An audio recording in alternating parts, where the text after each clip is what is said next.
Top. H0 moins 1 minute. We are under 1 minute to go. We welcome everybody from around the world watching the live webcast on arianspace.com. Greetings to our friends watching at Airbus Defense and Space in Europe, EchoStar and Dish Network, their headquarters in Inglewood, Colorado, PT Bank Rakyat in Jakarta, SSL in Palo Alto, California, Canes and Arianspace in Paris, all of our industry partners all across Europe. Even my wife, who's waited so long for me to get back to Denver. Only moments to go, and we will hear the famous countdown in French from Kourou. Enjoy the show. À tous de l'EDO, attention pour le décompte final. 10, 9, 8, 7, 6, 5, 4, 3, 2, 1, top.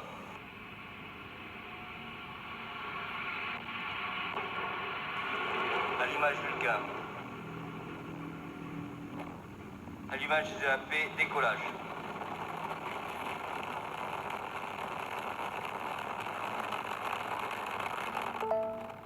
Paramètres à bord sont nominaux.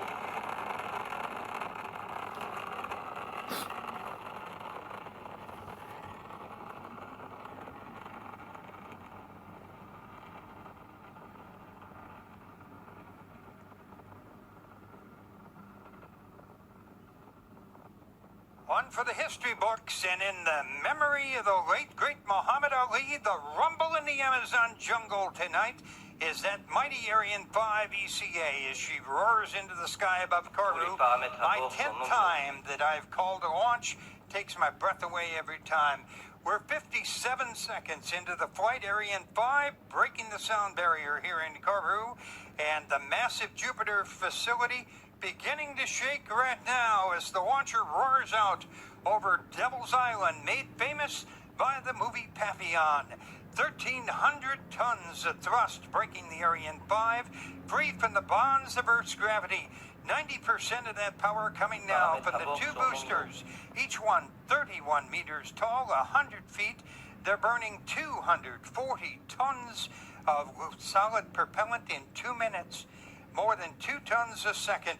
When the boosters have done their job, and that'll be in less than a minute from now, Ariane will be 70 kilometers in the sky, traveling more than a mile a second, faster than a speeding bullet. And you can see on the bottom of the screen the numbers, pertinent numbers for tonight's launch. And that data being collected from Galiata tracking station on the big hill behind us here at Jupiter. Engineers there evaluating all the data in real time. 2:07 into the flight, the VIP's still on the patio, and they're waiting for the burnout and jettison of the twin solid rocket boosters coming up in about 3 seconds from right now. And you will be hearing the announcement of the separation of the EAPs, the boosters, and the boosters will have done their job. They will pull away, and we won't need them any longer. And that will be occurring. There you see the animation. We've now lost about 600 tons worth of weight. The mass of the launcher, 180 tons, and all that's gone in about 2 minutes. The lighter we get, the faster we go. The next major event will be the jettisoning of the fairing. We'll see that in a moment. It will be gone in a few seconds. And it has protected the satellites on the ground, and in their early minutes, the flight into the sky. There you see the animation of for the fairing going away. We just lost 2 more tons. There's a great video from an earlier mission showing what it looks like as the fairing is dropping away. And the launcher is now 118 kilometers above Earth. We're technically in space. We still have a long, long way to go. However, I call your attention to the animation. You see all the numbers on the bottom of the screen. And we also will be watching the desired flight path in a moment on the upper right-hand side of the screen. See that curve and the green we want to follow that curve perfectly. That means our performance is nominal. More key officials at Jupiter, Gerard, the Vice President of Area and Space, responsible for the establishment here in French Guiana, Joel Donadel, the head of BRISA's offices here in Kourou, and Bernard Jacques, the head of CSG4.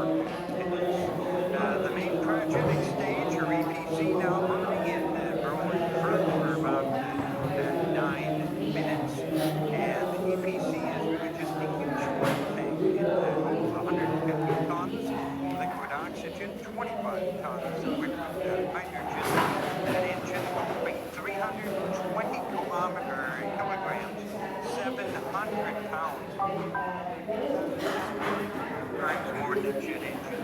You know, I have absolutely no idea what the fuel mileage is on the Ariane 5, but it is built for speed and power, and in that arena, who cares about fuel economy? It is a workhorse, and there you see that we're moving out over the Atlantic Ocean. You know, I live in Denver, and one of the questions I frequently get from people is, why do I come here to French Guiana for a rocket launch? Why do you come down here? Well, the space base is only 500 kilometers, 300 miles north of the equator. The Earth rotates faster at the equator than it does, say, at Kennedy Space Center in Florida. Thus, the Ariane 5 gets a huge boost from the Earth's rotation. This allows satellite operators, in many cases, to launch heavier payloads, add more fuel to their birds, and increase their operational life. And that generates more revenue. Just one more reason that Ariane Space is the undisputed champion of the commercial satellite launch industry. Oh, you know, and another question people ask, what about hurricanes? Well, I'm not a meteorologist, but the European Space Agency evaluated locations for the base. One thing they learned, hurricanes in the Western Hemisphere don't drop this low. Look at those pictures of the replay, just 6 minutes, 28 seconds into flight as the Ariane 5 roared off the launch pad here in French Guiana. And, you know, seeing it roar off the pad reminds me of one other thing. You can never say never, but